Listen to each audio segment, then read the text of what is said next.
Ayubon, Vanakkam, and good evening, ladies and gentlemen. Today we are at the foundation of something big, something very important to the engineers of Sri Lanka. Today we are about to set forth a motion which will recognize and award the most intelligent, the most courageous, and the ones who work the most tirelessly to uplift the profession of engineering and, of course, through that, uplift our motherland. Engineering over the years, since the finding of the wheel, finding of fire, has fast forwarded, has accelerated human potential of doing things and making achievements. And especially with the Industrial Revolution and the time that ensued, engineering has propelled the world forward. The IESL, found in the year 1906, almost 120 years ago, and was then enacted by a Parliament Act in 1968. Today stands as one of the oldest professional bodies in Asia, with over 25,000 members under its belt. And this step, this new beginning of launching the award, the Engineer Dr. A.C. Visvalingam Annual Award for the Most Outstanding Engineer, is why we are all here today, to witness this historical occasion and to set forth this event with the right mindset. To set forth things in the right mindset, let me first up invite the following dignitaries to take their respective seats in the head table. The President of the Institution of Engineers Sri Lanka, Engineer Dr. Kamal Laksiri. A special guest and the sponsor of the award, Engineer Dr. A.C. Visvalingam. The past president of the IESL, Engineer Priyal De Silva, along with the CEO and the executive secretary of the IESL, Engineer Neil Abesekara. Gentlemen, please take your seat at the head table.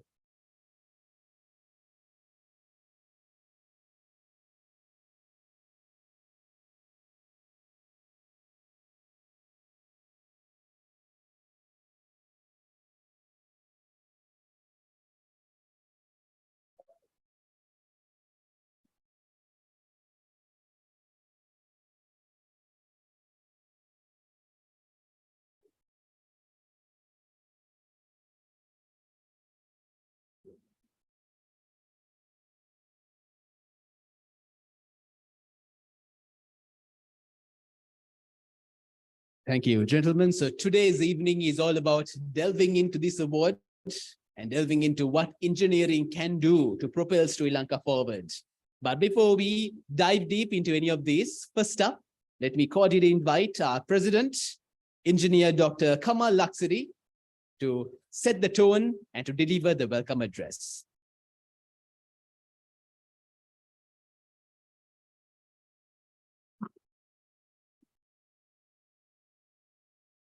Thank you very much. Good evening to all of you. Engineer Dr. A.C. Visvalingam, our limelight today. Past presidents, council members, members of the Dr. A.C. Visvalingam Award Committee, media representatives, Chief Executive Officer, Deputy Executive Secretary, and the staff of the IESL, all the members, ladies and gentlemen, and of course our members joining online. We have this is a hybrid event, and we have some members joining online. Today, we all have gathered here to launch another milestone event of the IESL. That is the inauguration of the Dr. A.C. Visvalingam Award of IESL. I think we heard about the IESL, some details of IESL by our compeer. Let me also mention few facts about IESL.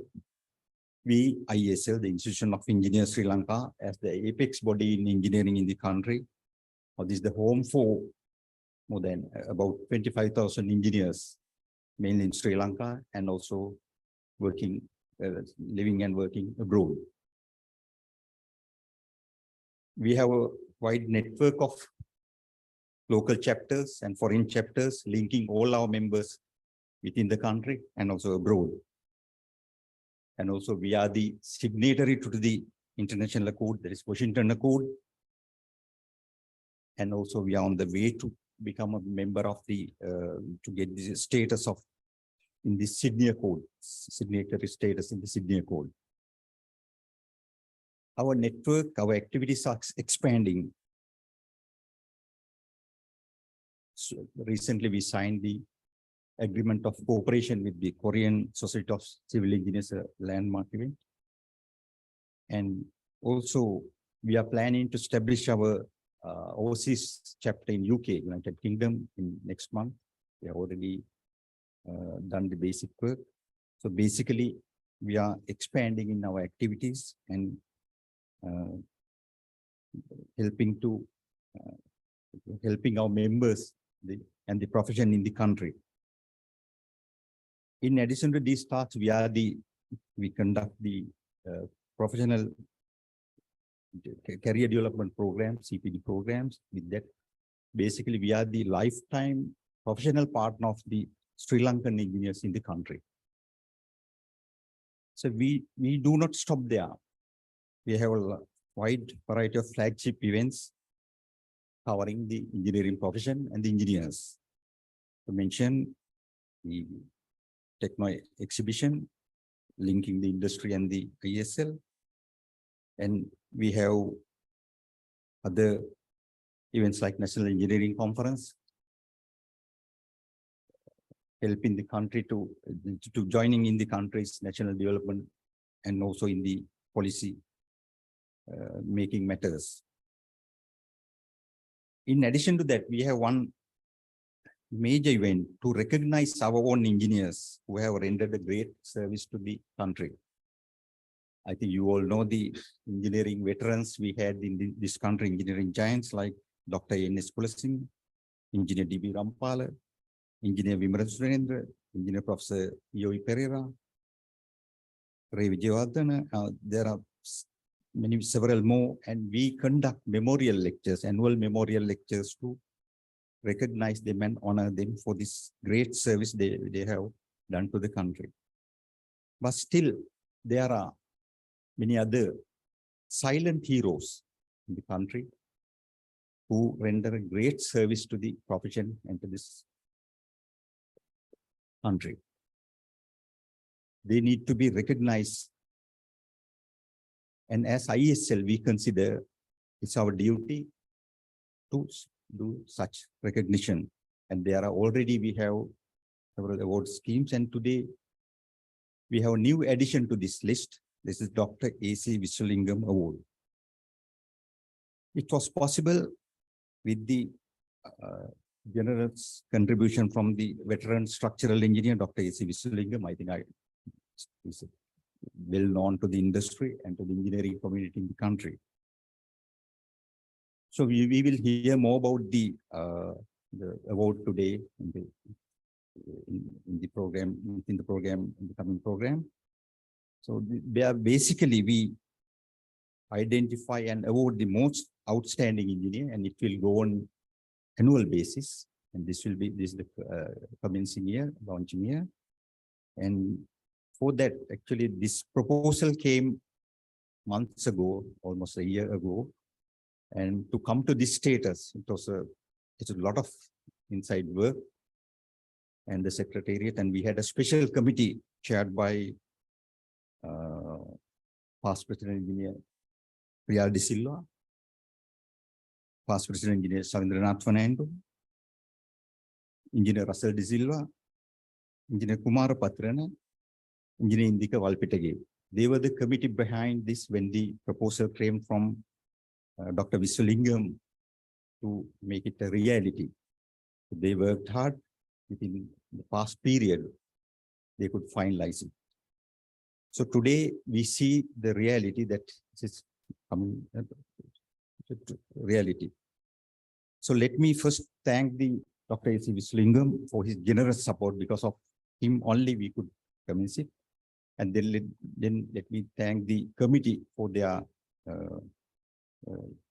work within the months period, they did a lot of work. And finally, we could finalize it. And from today itself, it will go as an annual event in the ISL calendar. So, sir, thank you very much. And I'm also happy he's from same college, from Kingswood College, Candy. So with that introduction, let me conclude the welcome address, and I welcome all of you to this event. And we'll hear more details about the program. And thank you very much. Thank you.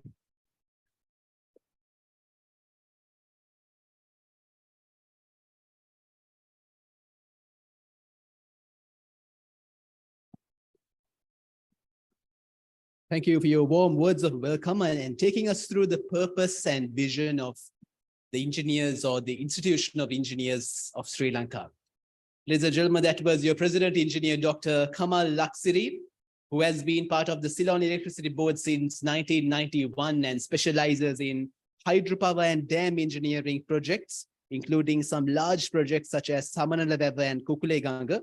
And he's also currently the project director of the Broadlands Hydropower Project. In addition to that, our president also holds several senior leadership positions in several professional groups, not only in Sri Lanka, but also in several parts of the world.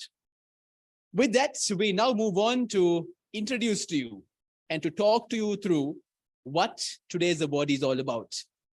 We are here to launch the magnanimous award titled Engineer Dr. A.C. Visvalingam Award for the Most Outstanding Engineer.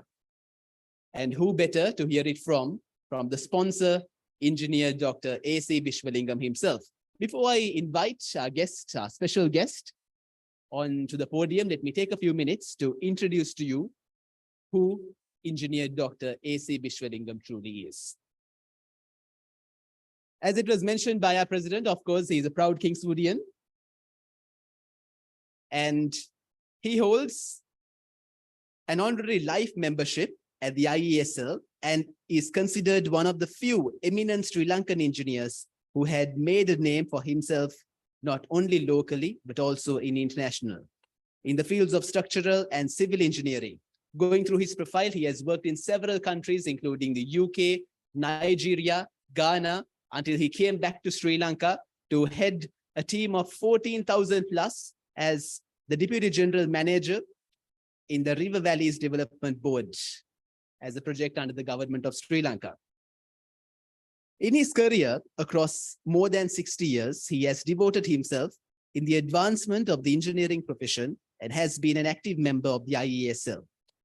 Engineer Dr. Visvalingam is recognized in the professional sphere as a person who is very analytical and forthright in his presentations and submissions due to his excellent background in both theoretical and practical aspects of engineering.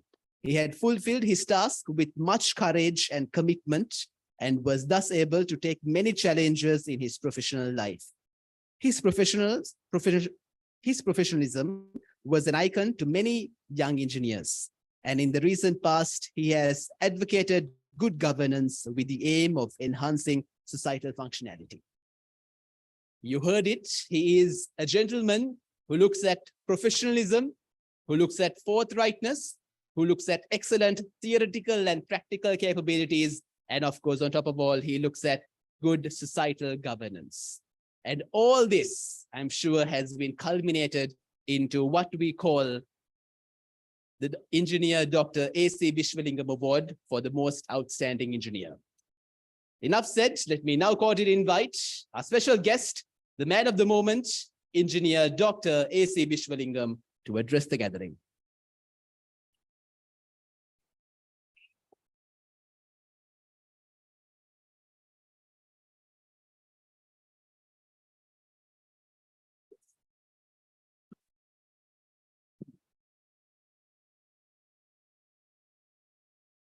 Good evening, friends. I did not expect that there would be a ceremony to introduce this particular award, which I offered to finance for the institutional engineers. But now that the opportunity has arisen, and I've been asked to speak of 2 or 3 different things. One is what came, made me come into engineering, and to how I progressed through my engineering career, and where I am now. Now, I won't make it a long story, but will tell you in very brief words what has been behind this particular award. My father was a self-taught building contractor who did work on the estates in and around Hatton, especially Mayfield Estate, Hatton, where I was born. And he, while he was doing all this, he had a little slight madness, you might say, for films. So he he had saved up about 3,000 rupees, and he told my mother that he was going to buy a small piece of land in Hatton, whilst we were living in Mayfield Estate, and that he will build a house for the family there. But far from doing so, he took this, bought this piece of land, took this 3,000 rupees and started building a cinema, Princess Theatre in Hatton. And over the years, subsequently, he built about 5 cinemas, which were built on either municipal land or some of the land or whatever it is, and which had all to be given away because most of his business he did on borrowed money. Now, as a consequence of my father doing all these things, we were exposed to 2 things. One, of course, is the cinema world, and the other was the building world. My father was a self-taught builder of buildings, and he was very good in his mechanical work and so on. So from childhood, we were exposed to engineering at a very elementary level, you might say, but say the use of lathes and grinding machines and circular saws and all those things, concrete block making machines, all those things we were exposed to from a very young age. And therefore, I think engineering is in my blood from that time. Now, my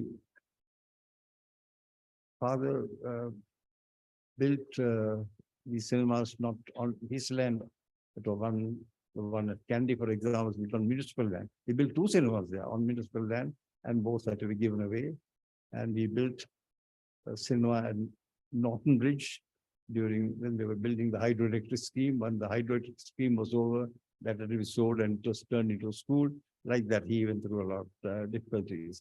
So I'm mentioning this merely to say that my journey into engineering was interspersed with other little side paths and tracks which had nothing to do with engineering. Anyway, because of my exposure to my father's practical things, I decided at a very young age to become an engineer. And I studied at Kingswood College in Kandy and entered the university. Now, I must say that throughout my life, I taught myself most of the time, not from what the teachers taught me, because I had a lot of books available to me through my elder brother who bought a lot of books all the time. And actually, I knew much more about most things than even some of my teachers on certain subjects. So net result was that when I entered the University of Sri Lanka, I found it very trying to be there because all the students that I knew only wanted to go to the lectures and copy down the notes which were dictated by the lecturers. They'd come or write on the board or something or read out, and then the students copied these things. And then when the time came, examination time, they just copied it all up. So this is a very sad state of affairs, completely different from the kind of thinking which I had been taught at Kingswood. We were taught to think for ourselves. And so I told my father, I don't want to go to university. I would prefer to do the next best thing. That is, if I can't be an engineer, I'd like to be a good farmer, a technically efficient farmer. And my I spoke to my father and we agreed to go and buy a piece of land. I gave up the university to buy a piece of land in Dumbledore and cultivate some crops there scientifically using deep wells and so on and so forth.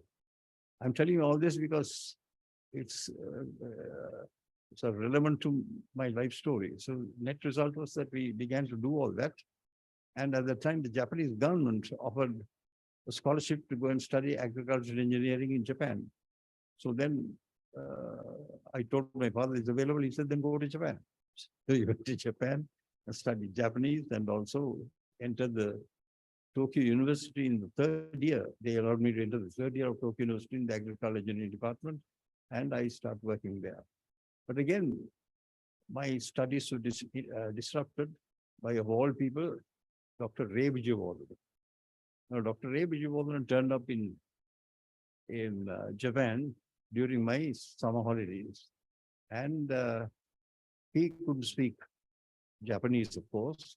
And not even at that time, not even one Japanese in 1,000 could speak English fluently. They could read and understand, but they could speak English. So I was co-opted by Dr. Visvalingam through Sri Lanka legation in Japan to act as his translator, unpaid translator, of course. And I went with him and took him around all the places. And he was extremely thrilled to be taken to all the places where they're building hand tractors and using new techniques of agricultural preparation of land and so on and so forth. And he didn't stop at that. After his I think it's 6-week or 2-month trip, he went back to Sri Lanka and told my father, your son is wasting his time in Japan. He should go to give money on my education. The education I have is enough. I can earn a living with the education that I have. But Dr. Ray Vijayawardena was absolutely adamant, and he went and kept on pestering my father and told him, please send him to Cambridge. So then my father wrote to me and said, come back. So he came back to Sri Lanka, and I was sent to the University of Cambridge, where, of course, not even 6 or 8 months went, my father died. And before he died, he knew he was going to die because he got cancer. And he wrote to me and said, whatever happens, don't give up your studies, finish them. So I was compelled to continue and study at the University of Cambridge, where I finished my first degree.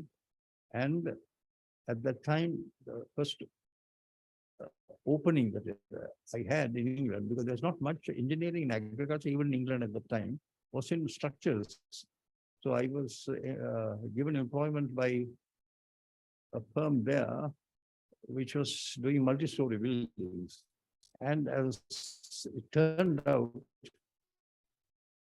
although there were a lot of engineers in that firm, there were only 2 graduates. All the others had been people who had come up the hard way, but could build multi-story buildings. But this particular one, they were a bit scared about, so they asked me to design the Park Lane Hilton Hotel in London, 30 stories. Although I had been there only 12 months, because they were quite impressed by the good grounding that I'd received at the University of Cambridge. I'm telling you all this just to give a little background to how I came to end up in all these things. Subsequently, of course, there are various, I worked in, went to Ghana and worked there. Then I came back to England again, worked there, did research and got my PhD at Imperial College. And then immediately came back to Sri Lanka, because my whole objective was to work in Sri Lanka and to serve Sri Lanka. So although I had spent 10 years overseas, it was well worth it, because then I came back. But Sri Lanka being Sri Lanka, all the government heads of departments and works entirely turned their eyes away from me whenever I applied for a job. So for 1 year, I just idled. They were determined not to give me a job. And it was obvious that it was, a deliberate thing, and they just didn't give a job. So 11 months and 15 days had passed, and I told my good friend Upali Vijayawardena, in another 15 days, I'm going to give up engineering and I'm going to become an industrialist, because Sri Lanka government and people don't want my inputs in the engineering field. And when that happened, 15 days before the 12 months was over, I got a call from the River Valleys Development Board saying that they would like to see me. I went to see Mr. I.M. De Silva, the chairman, and he said that the Asian Development Bank had offered a large sum of money, $15 million, locked in, to develop the waterway irrigation system, and that they insisted on having a good engineer there. And all the engineers they tried to get from the irrigation department were unwilling to go and work in Ambili because there are no telephones, no facilities, no hospitals, no schools, no nothing. You see, no houses. And they asked me whether I would be willing to go. I said, sure. I was a bachelor then. I said, sure, I went. And I stayed in the circuit bubble. And that is how I got into the engineering field. That is, in other words, you wait for all these comforts who can't get a job. So anyway, I was there 2.5 years. And I was very grateful when Mr. Ladwehetty, DGGP, Douglas Ladwehetty joined RVD later, because my first boss was nearly sent to jail because he was an extreme leftist and was getting into trouble with the CID. And they were nearly arrested him and sent him, but Mr. Maitrika Sennaika saved him and sent him off to Yugoslavia. So then Mr. Douglas Ladwehetty came in, and he is the one who really put the RVD on the straight and narrow. But even then after 2 years, I realized that we were not making enough of an impression because the deputy minister in charge, who was in fact in charge of the RVDV, absolutely useless chap, who had been a clerk in the RVDV, and all he did was spend his time causing difficulties for people who had not been polite to him when he was a clerk in the RVDV. So net result is, if the chap had not been good to him, he transferred his wife from Wallaby to Galloy, or from Galloy to Wallaby. Then he transferred the husband somewhere else. Like that, he spent his time only transferring people to take revenge. And this is the kind of government and administration that we had. I'm speaking a little bit at length, but I think it's very important for you gentlemen to know what I'm saying. So this happened, this went on. I, of course, used to be very, I must say, a bit rude at the time. I used to refer to this deputy minister as that bloody fool, excuse my language, but I said that bloody fool. He said another stupid thing. He used to send me notes saying, give this house to so-and-so. Now, we had a marking system to give houses which were available to people on merit system. Those who had a lot of children, those who had worked a long time for the RVDB, not new. He'd send a message saying, give your house to this fellow. One of my draftsmen. Now that chap was a good chap, but saying, give a house to this man. I told him, and of course I didn't recognize the signature. I asked him, who's this signature? He said, the deputy minister. I said, tell the bugger to go to hell. I was like, excuse my language. That's exactly what I said. Tell the bugger to go to hell. There's a marking system. It must be with the marking system. So then he went to my boss, the resident general manager, and the boss, of course, being more politically careful, he gave him a house. So that's how it worked. Anyway, that's all in the past. I just don't know to say, but a little bit of background is necessary for this. All I want to say is, at the end of it, I had to give it up because there was no way you could get through the political angle. We must solve that. The people must solve that. And I moved to the private sector and I've done some work. Anyway, while in the private sector, it occurred to me that our engineers need some direction and some motivation to serve the country, because all of them are looking at their promotions, what the maximum salary they can get, what are the opportunities for traveling overseas, and so on and so forth. Not very few of them were interested in serving the country.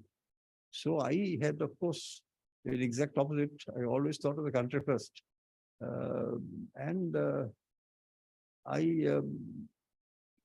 tried to interest various people in this, but really there was no sense. I eventually had to leave the RVDV and set up on my own as an independent engineering consultant. So that, I think I've spoken enough. This is just to give a little background about uh, uh, why I am here today. And the other thing is, of course, is the award. Now, everybody knows about the Nobel Award. Of course, we don't have money like that in Sri Lanka. So I thought we'd do some small award, which will be of a similar nature to encourage our people to aspire to reach some degree of excellence in whatever they are doing, especially in the field of serving the people. My case always is almost, it's not serve the people, not glorify you. Somebody can do physics to glorify himself and discover something new. I'm not interested in that. I'm interested in people who will serve the people and do it in such a manner that we can reward them with a prize. Anyway, that is the background of the whole thing. And sorry for taking too long, but I thought I must tell you what is the full background. I hope that the institution engineers will be able to further publicize this and encourage young engineers to serve the country first. Always think of the country first. And then that is the only way to develop a country and to slowly build up a reputation for this prize, which I think at the moment is not a bad amount of price in money wise, and build it up so that it becomes a richer and richer prize in time, which can be done, and encourage our engineers to do so. Thank you very much for your patience.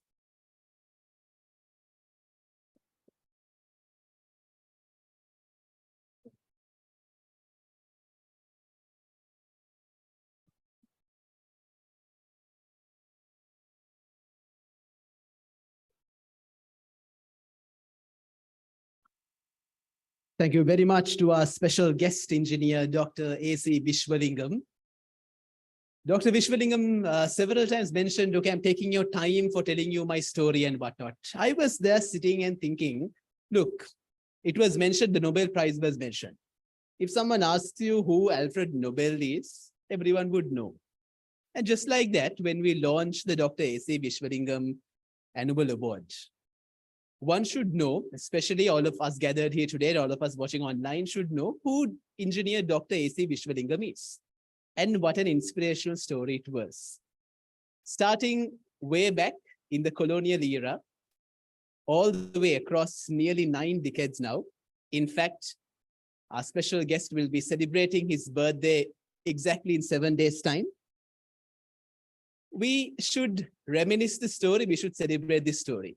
And that story is what we heard from the words of our beloved engineer, Dr. A.C. Visvalingam, just a while ago. So thank you very much for sharing your story with us. And thank you very much for coming forth to set this attractive prize for the most outstanding engineer in Sri Lanka with the engineer, Dr. A.C. Visvalingam Award.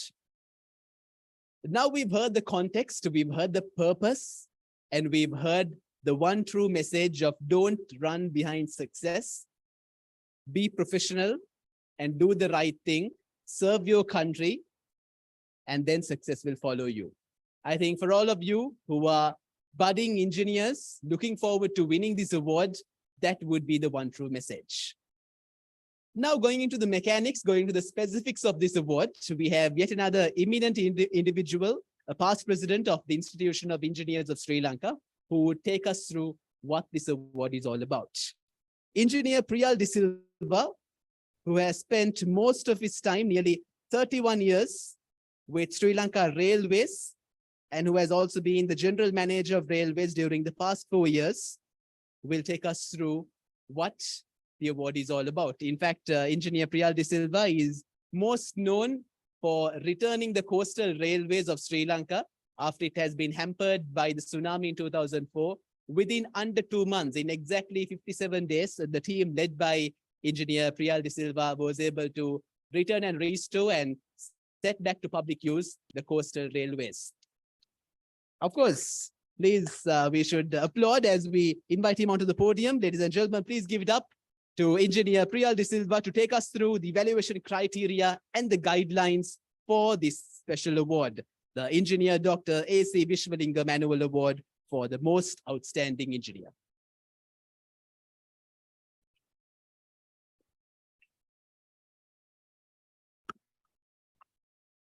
Thank you very much for the introduction. Mr. President, Dr. Visvalingam, Chief Executive Officer, uh, council members, past presidents, council members, and dear friends and media. Yeah, I am here as the chairman of the prize awarding committee to tell what work we have done towards giving this award for the annual sessions this year. It's in October. Yeah, our task from the PAC, Public Prize Awarding Committee, was to prepare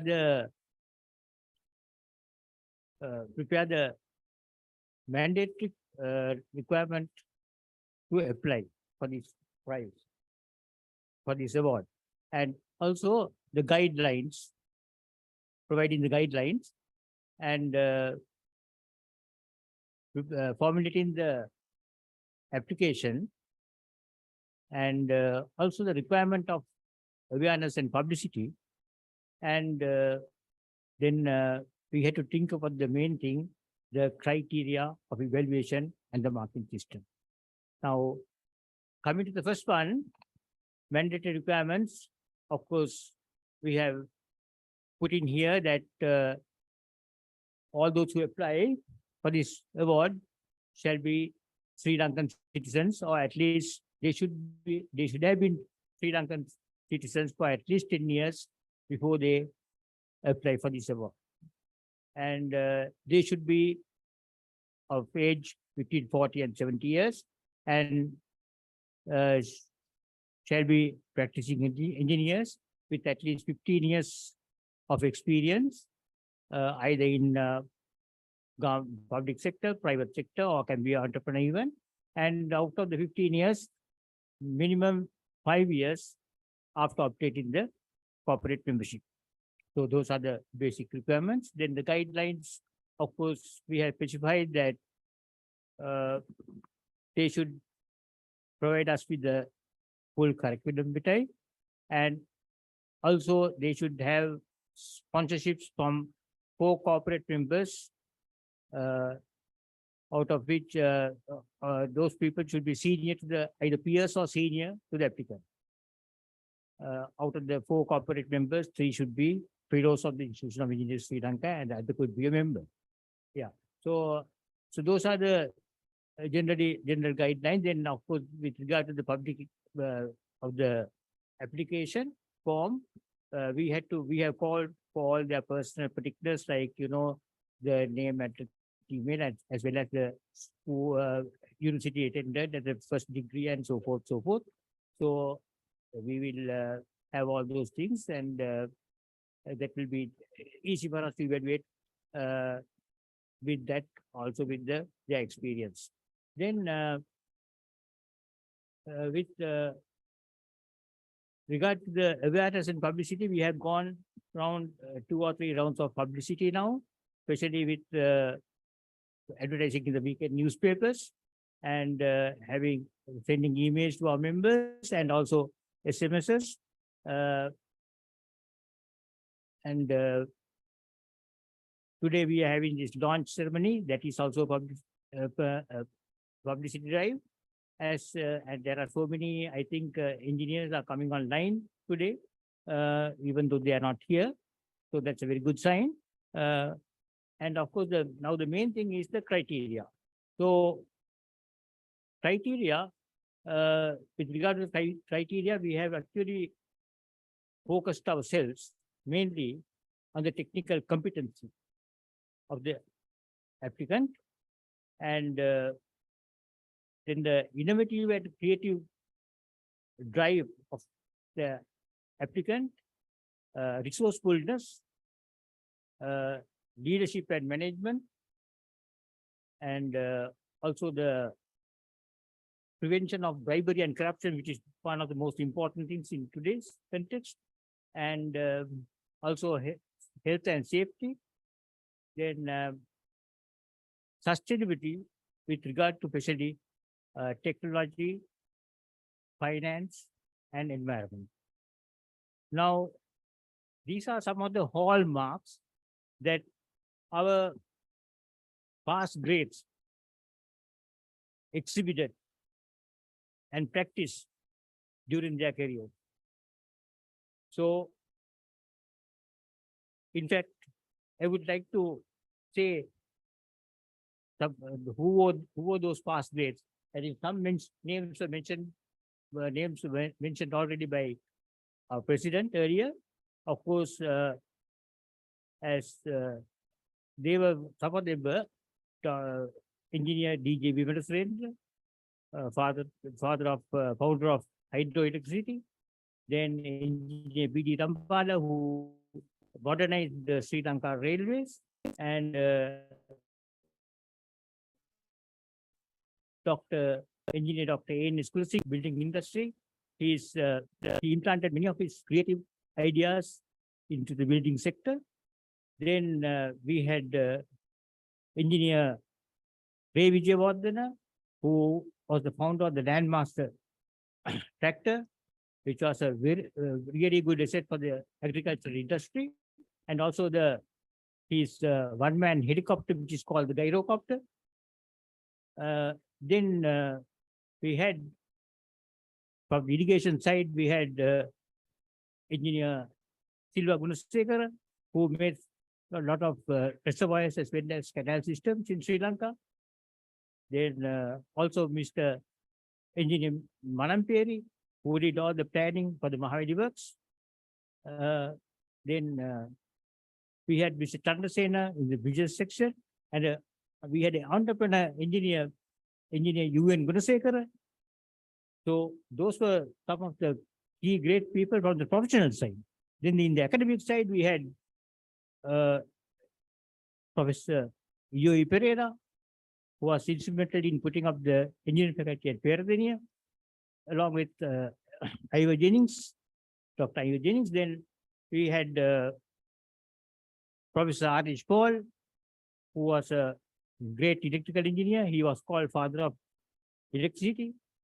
Then we had Professor Mahalingam. Then more recently, we had Professor Ture Raja, Professor K.K.Y.W. Pereira, Professor Sam Karnaratna, and Professor Danta Vijayasekara, who was really instrumental in putting the technical education into place. So actually we need an engineer. We want to select an engineer who can resemble these people with those aptitudes, that background, or even something better than that. That is our target. So then, of course, all of you know that we have a rich heritage in engineering in this country, especially during the time of the kings. We had our own innovative ways of building tall gagabas and even very big reservoirs for agricultural purposes, and also connecting these reservoirs with long canals, irrigation canals. And sometimes those canals did have a very minor slope.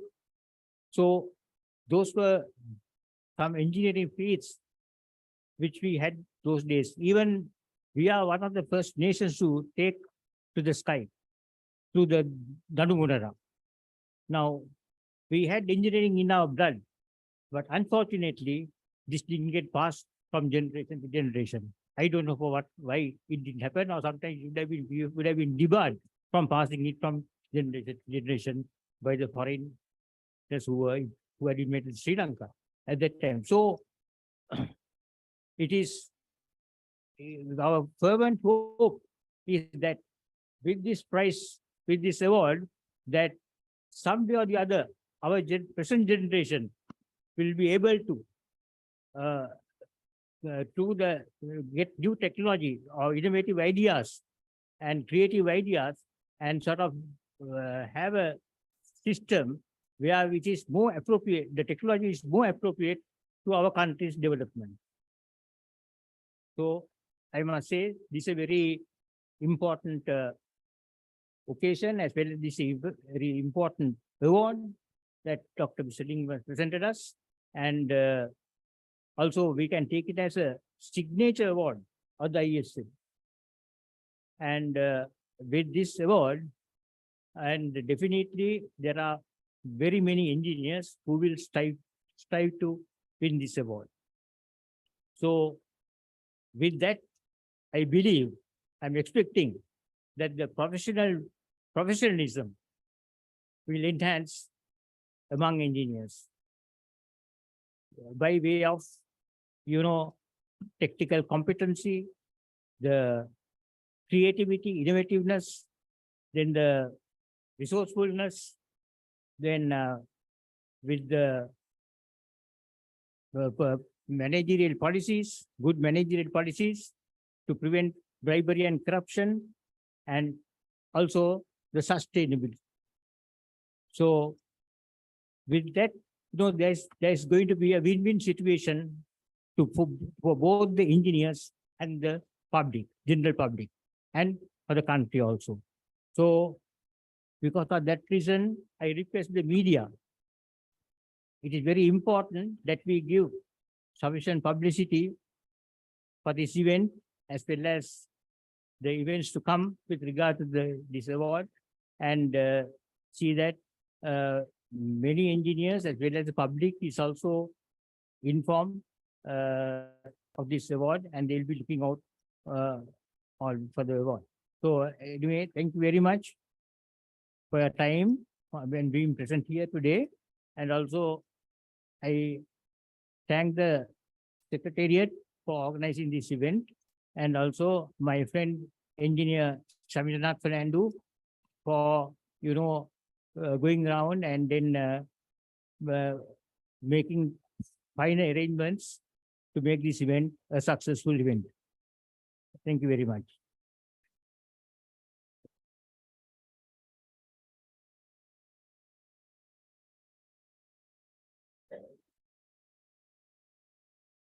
Thank you very much, Engineer Priyal De Silva, who is also the past president of the Institution of Engineers, Sri Lanka.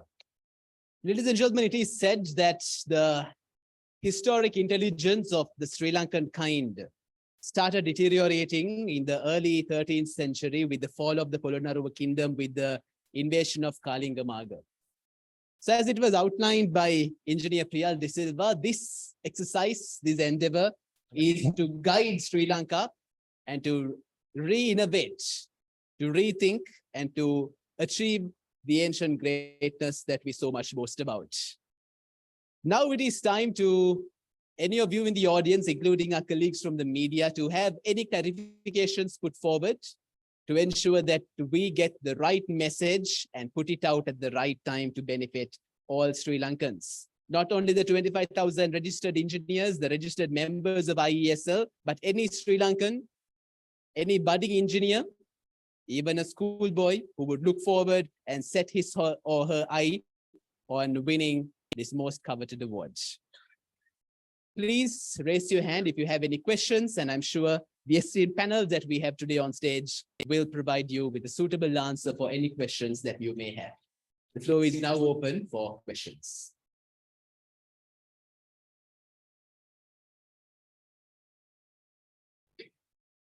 And of course, in this time, I should remind you that you can ask your questions in any language, English, Sinhala, Tamil, and I'm sure even Japanese, since Dr. Visvalingam is very well knowledgeable and very well skilled at Japanese. So, but ඕනෑම භාෂාවකින් සිංහල දමිළ හෝ ඉංග්‍රීසි ඕනෑම මාධ්‍යයකින් ඔබගේ ප්‍රශ්න යොමු කරන්නට පුළුවන්.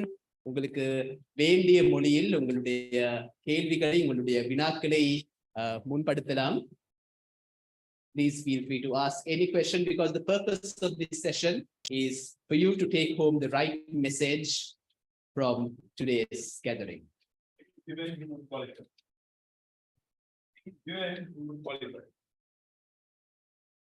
That question, I think, let me repeat the question. Would there be any women? Can any women qualify for this award?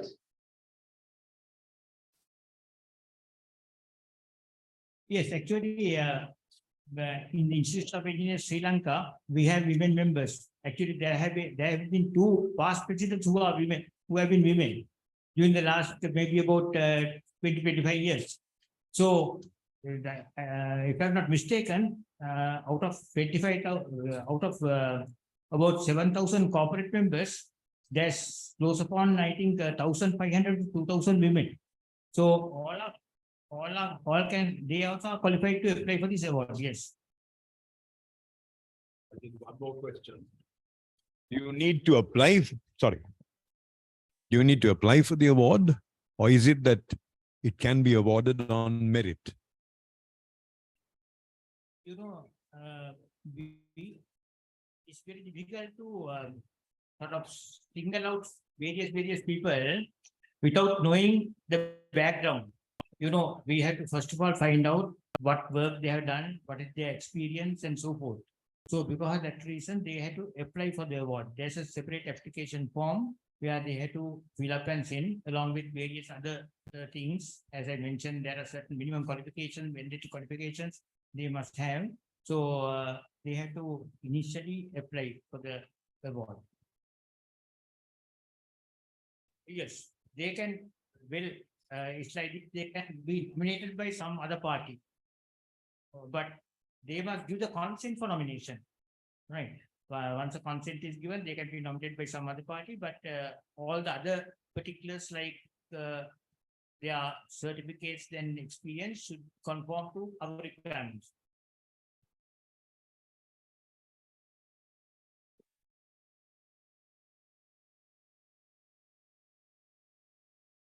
Dr. Visvalingam, you mentioned Upali Vijayawardena. Now, how did Upali Vijayawardena also influence your progress in engineering? As question one. And what was the impact that you had by being associated with Upali Vijayawardena?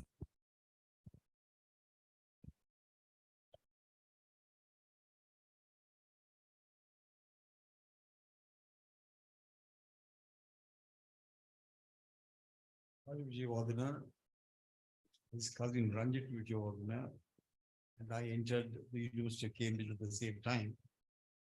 I was a little senior to both of them because I had already been to the University of Sri Lanka, Colombo 1 year, and at the University of Tokyo University of Foreign Languages for 4 months, and the University of Tokyo for 1 year.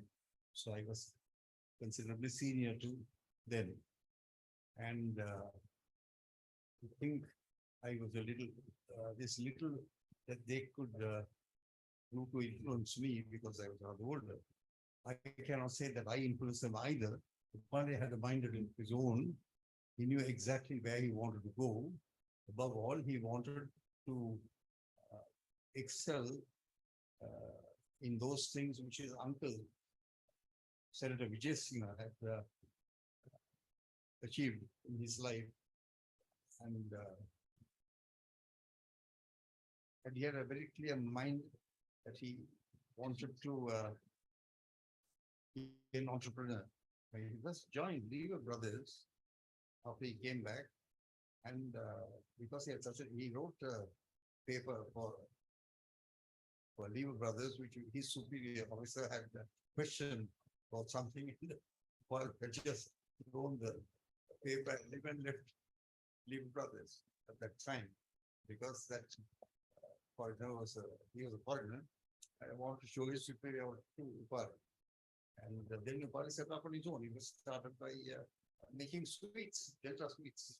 He started making that was only industry which he had sufficient money to start by getting borrowing a little money from his mother. But the thing about him was, I think the gentleman at the People's Bank, I forget his name, the gentleman manager who gave Upali a loan of 150,000 rupees at the time to start up a proper sweets factory, the Delta factory. So these are things where I think no single person can take the credit for all these things.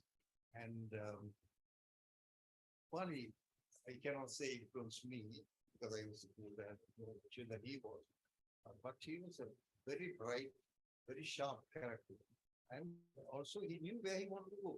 And the main thing in life is you must know where you want to go. was very clear. Targets, and then I think we can work towards it. But most of it, wait for is when if they say the uncle says, why don't you come into my business? They go, if the aunt says, go and come into some other business, they think about that. It's nothing to do with what they want. It's really a question there. I don't know if I answered your question. Thank you. One small thing that we missed was that, this application is at the moment on the website, so any applicant can download it from the web, or he or she can physically obtain it from the ISL Secretariat. Thank you.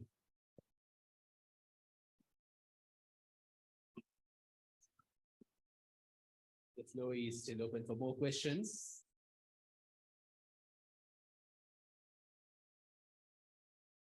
Any members of IESL, if you have any questions or clarifications to be made, again, the floor is yours. Yeah, that also I could not mention because of that. Yeah, deadline is like this. Now from May 2nd, we are issuing application forms. I can take it by the your download from the web, and that is May 23rd, you can do that. That is, you can either download from the web or you can obtain it from physically from the ISL Secretariat. Then applications are closing on May 31st. On May 31st at 3 o'clock. At 3 o'clock. At 3 at 4 p.m. At 4 p.m. Physical submission or online submission? Well, you can make it an online submission even, but only thing there are very many documents that we are asking for. So if you can provide all that online, we have no objection.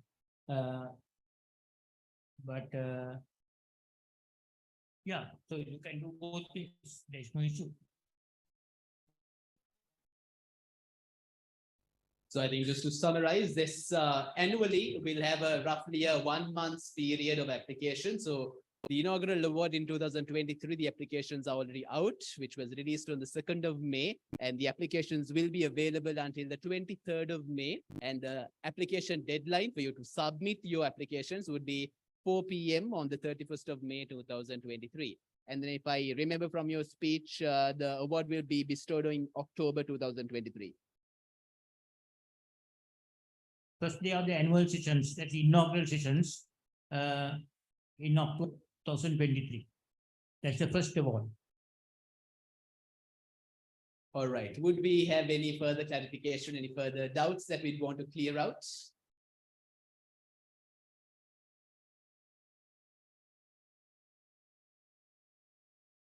There's a question in the front.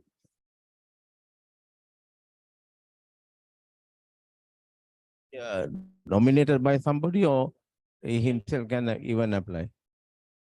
Entrepreneur even can be nominated by somebody, and he himself can apply also, but he must have somebody who is very familiar with his work to sponsor him. There has to be 2 co-sponsors who are very familiar with the entrepreneur's work. Good question. Thank you. All that we have specified in our guidelines. Okay.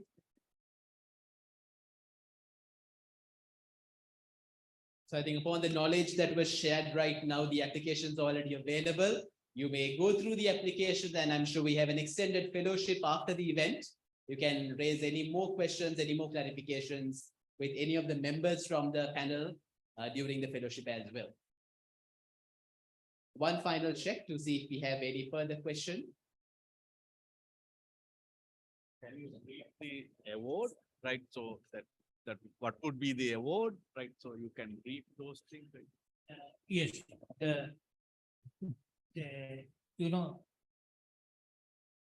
Yeah, the IESL has signed an agreement with Dr. Visvalingam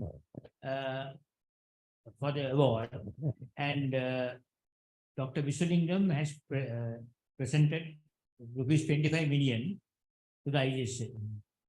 And in that agreement, it is indicated that this should be invested in either treasury bill or in a FD, and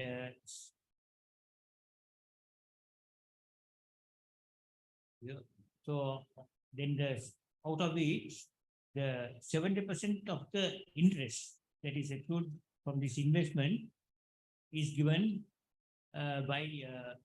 is given as the award.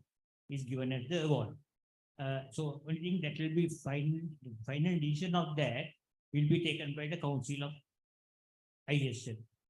Then the balance 20% will be for the management work, like having publicity campaign, these events like this and so forth. That's 20%. Then another 10% goes back from the interest to the capital, and will be reinvested. That's how it is. Yeah, so capital will keep on increasing.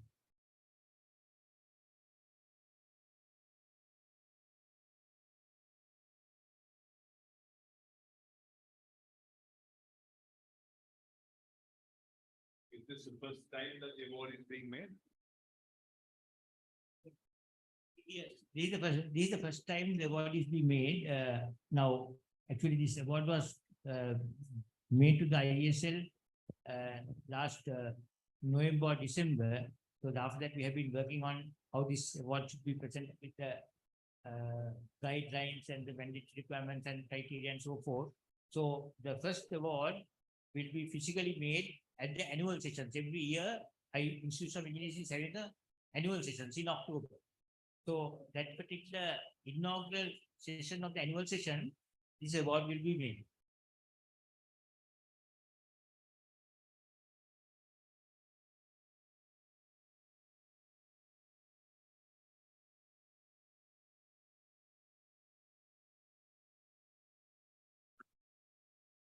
So to once again repeat and outline the cash prize involved, I think it will be out of the 25 million of the initial capital, 70% of the interest returns will be presented to the winner of the award. 20% of that interest returns will be used in the publicity campaign and other operational work. And of course, the balance 10% will be reinvested into the capital, I'm sure, to account for things like inflation and other economic movements. We have one more question from the audience. Yeah, apart from these guidelines and descriptions, is there any restrictions, any member who cannot apply for this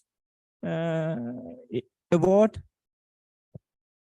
You know, as I told you earlier, there is no restriction as such, but there are mandatory requirements. So so for that reason, any member cannot apply. The members must be, obviously Sri Lankan citizens.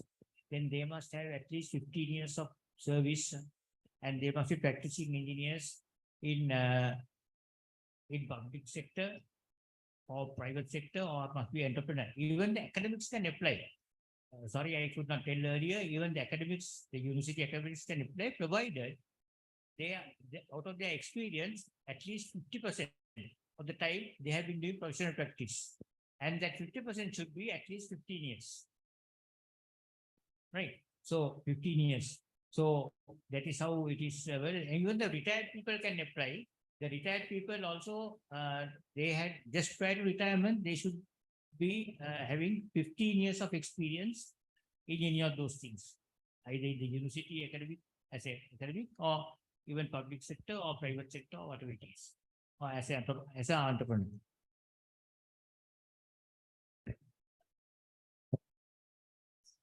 Yeah, and most important thing is they should have been abiding by the code of ethics of the ISL. That is also a condition, and they should not have any criminal responsibility, and not up to bribery and corruption also.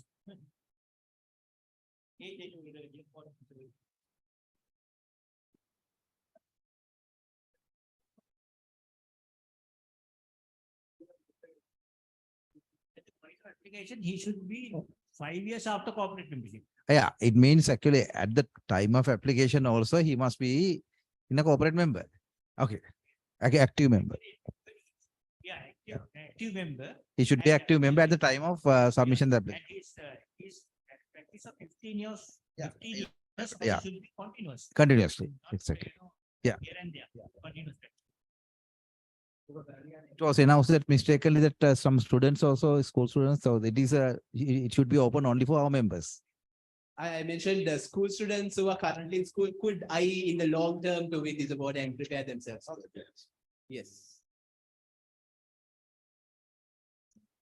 One more thing I want to ask, now once you receive all the applications, now you might be receiving about many, we don't know what number, this is the first time. So what is the evaluation process that you are going to apply? Is it a sort of a, now I have taken part in International Best Practice Award. What happens is they give the guideline, the similar guideline and very basic application you have to give it. Once that is given, they call it's a round one. From the round one, they say whether you are selected or not. Once it is selected, then they go on the round two. Round two, what they have to do is you have to give a 8-minute presentation of what you said, and you must present it. And then they have a group of judges who ask questions online in a virtual thing. And based on that, they will select, initially they select 20.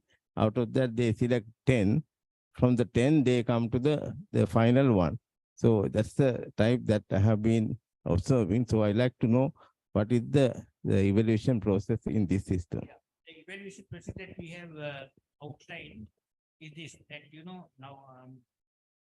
now we have actually put the evaluation process in the guidelines also, right? And we have a marking system, and the various items that I spelled out in my speech are given a marking system, right? So, and supposing if they don't score 80% of the marks, then we are not going to make that award that particular year. And we will shortlist everybody who gets more than 80% and submit it to the council, right? Now, we have not, and we are going to have interview also after going through their curriculum vitae, everything, all those things about the experience. We are going to have interview also.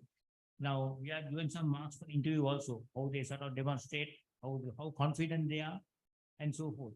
And with that, we will sort of give the marks and see whether they are above 80% or below 80%. So all who get over 80%, we will be submitted to the council. That's how it is. I mean, I know what you say about the shortlisting. We have still not, suppose if there are many applicants who are over 80%, definitely I think we may have to come into that particular procedure of shortlisting them, right? That we are not still thought, because this is the first time, right? So that we had to sort of think and see how we are going to do it.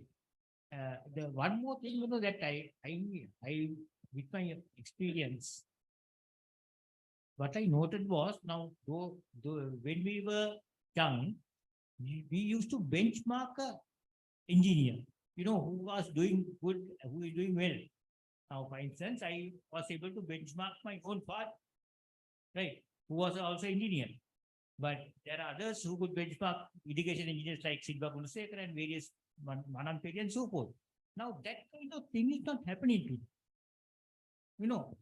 They are not worried about benchmarking and trying to achieve what the other person has achieved.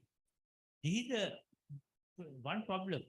Then the next thing is, they are not self-confident. That is because, they have not got the proper training.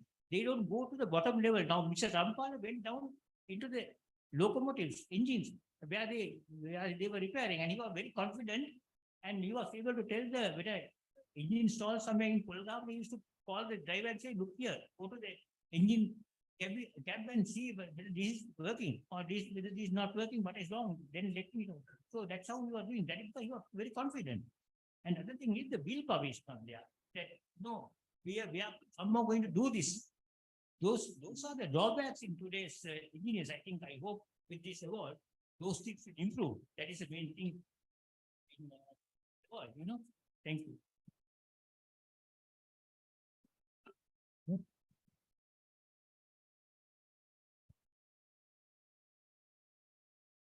Can council members apply for this award since because conflict of interest, is it there? You know, that's a very good question, but I must tell you, if that's the case, council members should not contest elections also. Council elections also, that's also conflict of interest, no?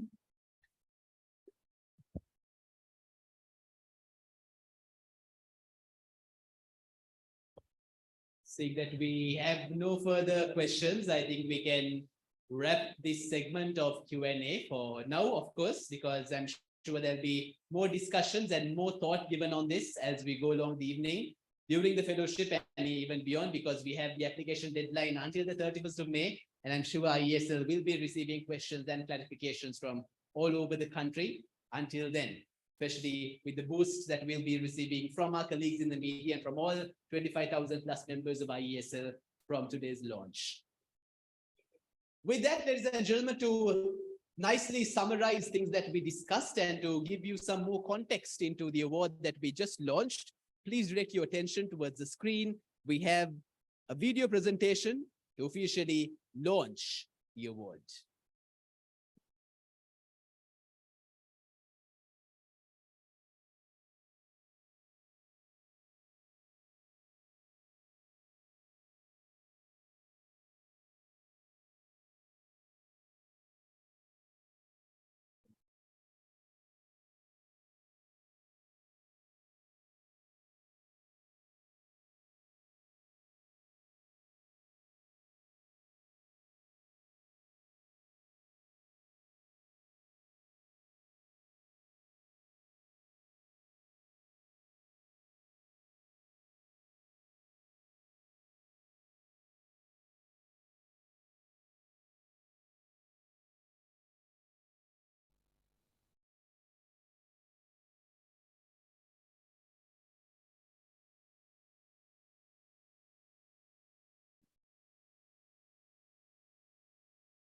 Institution of Engineers Sri Lanka, we call IESL, is the apex body in engineering in this country.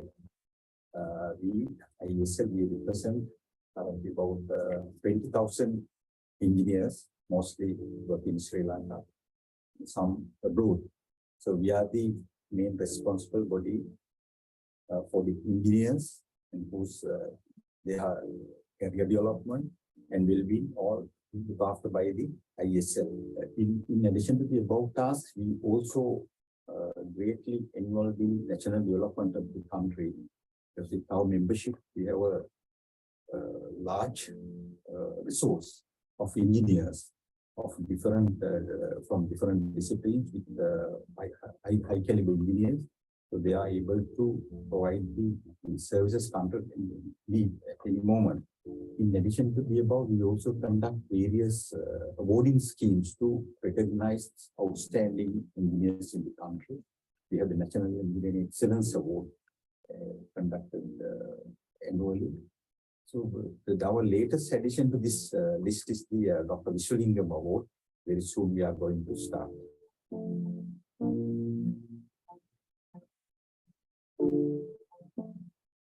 Sri Lankan engineers have a great duty to perform in regard to the society in which they live. It is important that they remember that it is the public who have paid for the education and probably now provide employment to them. Quite apart from that, it is the duty of every citizen, whether he's an engineer or not, to keep the welfare of the people foremost in their minds.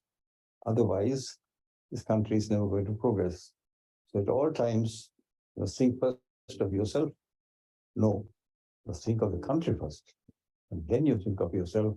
And it's only that way that we can make this country progress in the right direction and join the more successful nations in the world. Quite apart from that, engineers have a special duty by virtue of their training and by virtue of the kind of jobs that they get involved in. For example, irrigation, construction of big buildings, roads, and so on. It is their duty to remember how important a part they play in society and to be mindful of their responsibility to be honest, hardworking, and to carry out their work intelligently and competently. This is really at the heart of what you might call what an engineer should really think about at all times, not merely going to lectures or anything like that, but when he's working every day, he should be mindful, I am serving the people. It is the people who have given me this education, and proceed from there. As for the duty to their employers, that comes really second. Because when you work for an employer, you must still be mindful that you're working through that employer for the country. And it is important that the most senior engineers should teach their younger engineers the importance of not always thinking about money, promotions, qualifications, and so on, but really to think of what is the contribution they can make to the younger generation engineers so that they will become better engineers and the country will profit from doing so. More than that, really, there is not a great deal to be said. And the Visvalingam Award, which I'm giving now, is intended to recognize those engineers who go beyond the call of duty to serve the country in some way. They may be an engineer who is doing irrigation works. He can just follow the rules and do only what is required. On the other hand, he can go and get involved with each and every farmer who is irrigated with the channels he's supervising, so that the farmers feel that they're part of one whole system which is geared to help the country to go forward.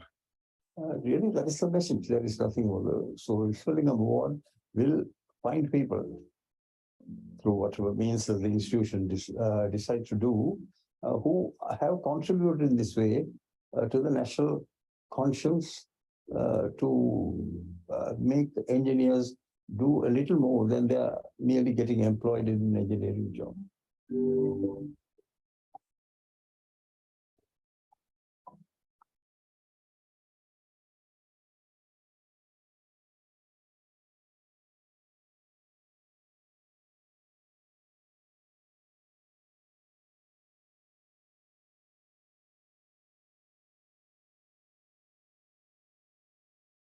All right, ladies and gentlemen. So with that thoughts and with that video on what this award is all about, we are now set to officially launch the Engineer Dr. A.C. Visvalingam Annual Award for the Most Outstanding Engineer. For the ceremonial launch, let me cordially invite onto the podium Engineer Dr. Kamal Laksiri, the President of the IESL, along with our presenter of the award, Engineer Dr. A.C. Visvalingam himself, for the official launch of this momentous award.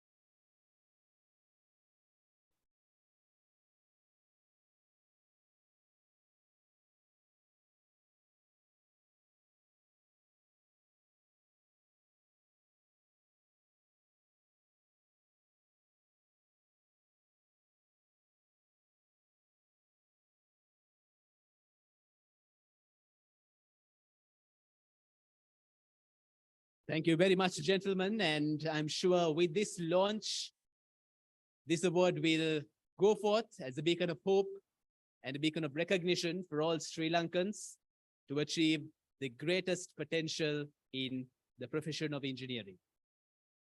With that, we now come towards the conclusion of today's gathering. Ladies and gentlemen, to propose the vote of thanks, let me now invite the Chief Executive Officer and the Executive Secretary of the Institution of Engineers, Sri Lanka, Engineer Neil Abesekara.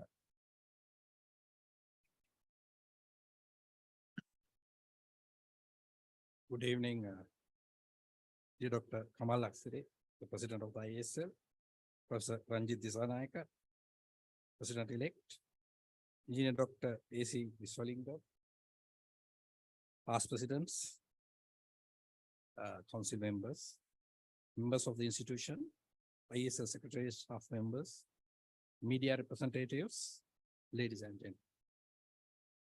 It is I think I missed our senior vice president. He was here now, he's disappeared, engineer PW Sarat as well.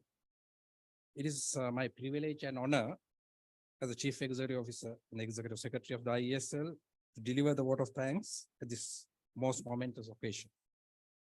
First, let me express my sincere gratitude on behalf of the institution to Engineer Dr. A.C. Visvalingam for his generous donation that made this award possible.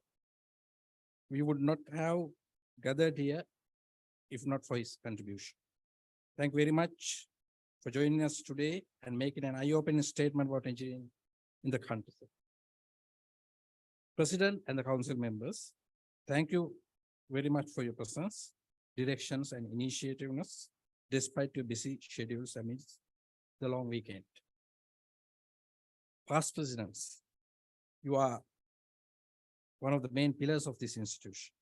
Your wisdom, guidance, and continuous advice are a blessing for the institution to achieve its milestones.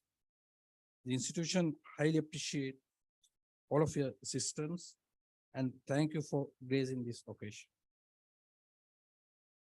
The council appointed committee chaired by past President Prial De Silva, past President Shavindranath Fernando, Engineer Russell De Silva, Engineer Kumar Patirana,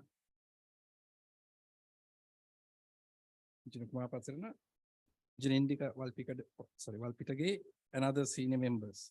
Thank you very much for preparing guidelines, holding meetings, one after the other, and continuous push to make this event a success. Thank you very much for that. Thank you very much, the media representatives who joined us today to witness this launch. I hope that you would extend your continuous support in our future activities as well. We are also very much thankful to our members and other invitees who are here in person and joining virtually. Especially Engineer Lal Veerasinghe, the chairman, IMEC Sri Lanka chapter, Dr. Paraka Mahotti, IET Sri Lanka chapter chairman. Thank you very much for your presence here. Further, I would like to thank our compeer, Mr. Shamil Akbar, for his splendid performance and being the live wire of this delightful event. Not forgetting the support given by Engineer Gunawardana, our Deputy CEO and Deputy Executive Secretary, Mr. Chamila Kumar, the Manager Publicity, Mr. Shehan, ISL IT team, Engineer Lalindra Pereira, and the operation team, and other ISL staff of the ISL. Thank you very much. Please pardon me if I missed to mention the name of any person during my vote of thanks. Ladies and gentlemen, with this note, I conclude the launching ceremony of Engineer Dr. A.C. Visvalingam Annual Award for the Most Outstanding Engineer 2023. Let's meet at the members' lounge for the fellowship and dinner. Thank you very much.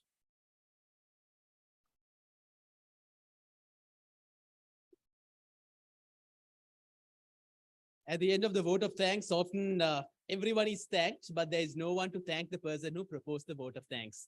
So thank you very much to our CEO for sharing a wonderful vote of thanks.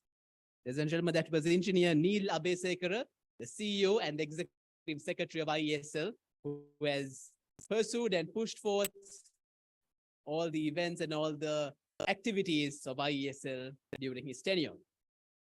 Yes, you heard him as he concluded the speech. Our CEO mentioned that we will meet at the members' lounge for fellowship and dinner. But in conclusion, let me remind you the true purpose of today's gathering. From the ancient Sri Lanka, we've been known as the Velbendi Raja, we've been known as Peradigadanyagare, for all the excellence we've had in empowering our motherland. And today we set forth yet another journey to recognize the future engineers who will light this beacon up and portray Sri Lanka in beauty. The Engineer Dr. A.C. Visvalingam Award is not for the greatest engineer or for the most talented engineer. It is for the most outstanding engineer. A.C. Visvalingam or Alagu Karupaya Visvalingam, the meaning of the first name of our special guest is beauty, Alagu. So the award is someone who can emulate this beauty within oneself and not chase success, but strive for excellence with beautiful intentions. So excellence and success to be chased behind him in the form of this most outstanding engineer award. With that thought, ladies and gentlemen, we shall wrap up today's proceedings. Thank you very much for your presence, and do continue with the evening at the members' lounge with the fellowship and dinner. Thank you very much and have a great evening.